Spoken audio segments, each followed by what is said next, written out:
පින්නතුනේ මනුෂ්‍යාත්ම භාවයක් ලැබපුවාම හරි කලාතුරකින් තමයි ওই විදිහට ඉඳ හම්බෙන්නේ. කොයි විදිහටද? ඔය අතපය හොඳට වැඩ කරනවනේ. තාම ඇවිදින්න කරන්න පුළුවන් නේ. හොඳට ඔට්ටු තට්ටු වෙන්න පුළුවන්. ඔය භාග්‍ය ජීවිතේ කීයෙන් කී දෙනාටද හම්බෙන්නේ? මනුස්සයෙක් වෙලා ඉපදුනහම මැරිලා යන්න කලින් තේරුම් ගන්න ඕන කාරණයක් තියෙනවා. ප්‍රමුඛ සහ එකම කාරණය තමයි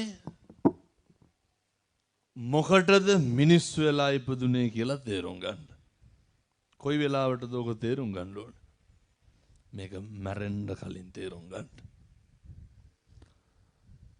දැන් මේ අම්මලා තාත්තලා හිතන්නේ ලබනාත්මේ කවුරු වෙලා උපදී කියලාද? එහෙම සැකයක්වත් නැද්ද? සැකයක්වත් තියාගන්න එපා. මම නම් හිතන්නේ මිනිස්සු වෙලා උපදී කියලා. ඇයි? පින්නතුනේ මනුෂ්‍ය ආත්ම භාවයක් ලබන එක මේ අතිශය දුර්ලභයි. නේ දුර්ලභංච මනුස්සත්තං. මේ දුර්ලභයි. මිනිසත් භවය හරි දුර්ලභයි පින්නතුනේ. ඒකයි මේක නාස්ති කරගන්න එපා කියන්නේ. මොනාගෙන්ද නාස්ති වෙන්නේ? පින්නතුනේ බුදු වෙන්නත් මිනිස්සු වෙලා උපදින්න ඕනේ. මිනිසත් භවයක් ලැබපු එකෙන් අපිට ගන්න තියෙන ඉහළම ප්‍රයෝජනය තමයි ඔය මෙවුවා ඉතින් හෙට ඉඳන් පටන් ගන්න ඕනේ. කලන්දම්මද නෑ? ඔය කට්ටේ වෙහෙලු නෙමෙයි පෙන්නද ටිකක් ඔය යාර පුළුවන් තරම් නේ ඈත් වෙලා ඉන්න. මොකද ගොඩක් වෙලා ඉන්න බෑ ඔය දාඩිය සරටත් එක්ක අමාරුයි. පොඩි කට්ටිය ළඟ ඉන්න කෙනා ගැන හරි අවධානයෙන් ඉන්න. ඒකයි මම අයත් කියන්නේ මේ හුලන් ටිකක් වදින්න ඉන්න කියලා. පින්නතුනේ ලැබපු මිනිසත් භවයේ තුල හරි පරිස්සමට කාලය ගත කරන්න ඕන. ඔය පින්දහම් සිද්ධ කරගන්නත් ඔය දැන් කියන්නේ එහෙම නෑ හාමුදුරුවන්ගේ කට කියලා හොඳේ. ඔය මම කියන්නේ ඉතින් වෙනද? පින්දහම් සිද්ධ කරගන්නත් වැඩිපුරම අකුසල් කරගන්නත් ලේසි පහසු ආත්මය මොකද්ද? දැන් ඔය දෙකෙන් මොකද්ද තේරුම් තෝරගන්න? මෙතෙක් මේ ජීවිතේ ලැබපු ඉන්ද්‍රියන් වලින් අපි වැඩිපුරම කරලා තියෙන්නේ මොනවාද? ඔය උදාහරණයක් විදිහට බලන්න දැන් පින්නතුනේ කටම බලන්නකෝ. ඔය කටෙන්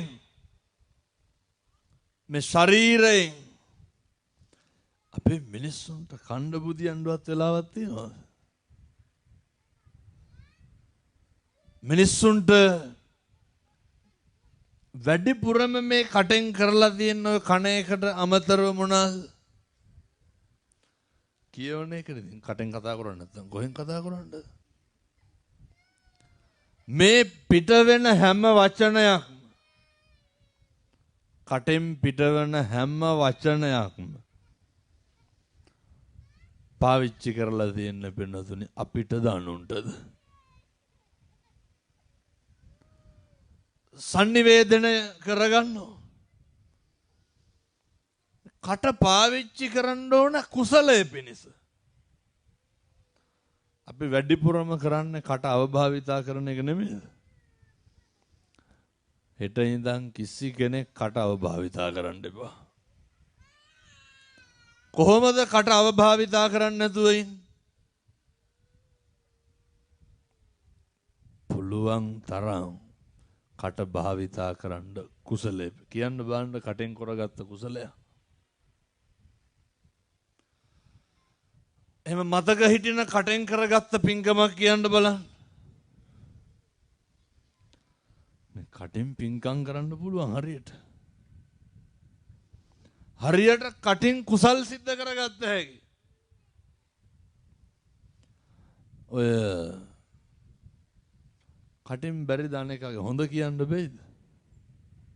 කවද්ද කිව්වේ? නැහම නිකන් ඉන්න ගමන් කල්පනා කරන්න. කවද්ද අන්තිමේට ගෙදර බිරිඳගේ ගුණයක් කිව්වේ? අය මේ රටේ ලෝකෙ මිනිස්සු ගැන නෙමෙයි මම මේ කියන්නේ. කවද්ද අන්තිමේට ස්වාමියාගේ ගුණයක් කිව්වේ? ඔවා මතක් කරන්න ඕන ඉඳගෙන හොඳේ. ඔහොම මතක් කරන්න. කවද්ද දරුවෝන්ගේ හොඳක් කිව්වේ? ඔච්චරයි ගෙදර ඉන්නේ. බිරිඳ ස්වාමියා දරුවෝ. ඔය තුන්ගොල්ල අනේකගේ හොඳක් ගුණයක් කියපු දවසක් තියෙනවද? මිනිස්සු වැඩිපුරම කටින් මොනවාද කරන්නේ? අනේකා විවේචනය කරන එක. අනේකාට වැරදි කියන එක. අනේකට දුස්පරොස් කියන එක.